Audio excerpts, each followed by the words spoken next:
Ay mga boss, good evening mga boss. Hindi pa ako nakakauwi mga boss. So, dito ako ngayon, sa kantin.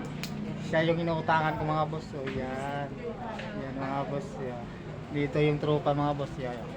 Ayan mga boss. Andito yung mga tropa mga boss. For today's video mga boss, kami na kami ngayon. Naman yung parang pakinabang yung nakuha mo kagad kay ano.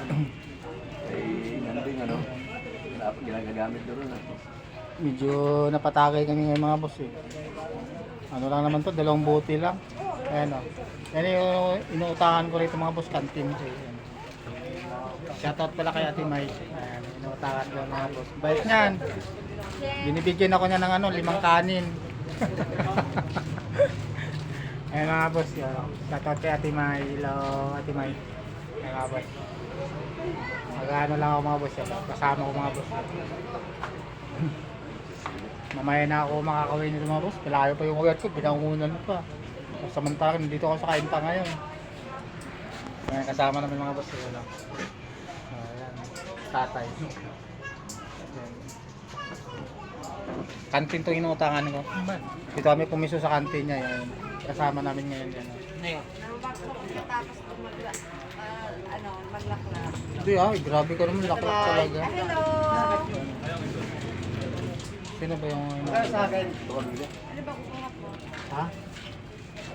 Kukuha tayo. Mga boss. Dami na magbabayad sa kanya mga boss yan. Kasi kantin kasi ito eh.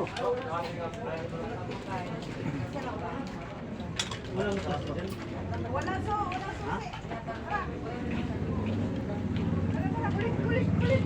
Ano lang to, red horse lang. Pang ano daw, sabi nila pag gumagawa ka daw, kailangan daw paghapon daw, kailangan tumagay ka. Try nga natin para matanggal yung alikabok sa katawan natin. Sa Tama boss, tagay tayo.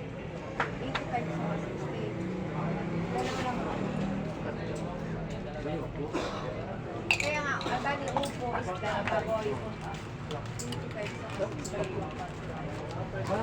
Tingnan mo lista. Wala nga boss yun. Kasama ko ng isang timay, naniningil ang sungit-sungit na timay. Bakit? Nagpabayad na nga, pinapabalik. Bakit? Sinusungitan niya customer na mga boss. Mamaya, magpulang bayad. Mga boss. Binahin ko sa'yo, sabi si Pamat. Nakasama ko yung mga kapatid. Kaya. Pero nga boss, ano lang muna ako. Mamaya. Magla-live ako mamaya. Abangan niyo ako magla-live mamaya mga boss.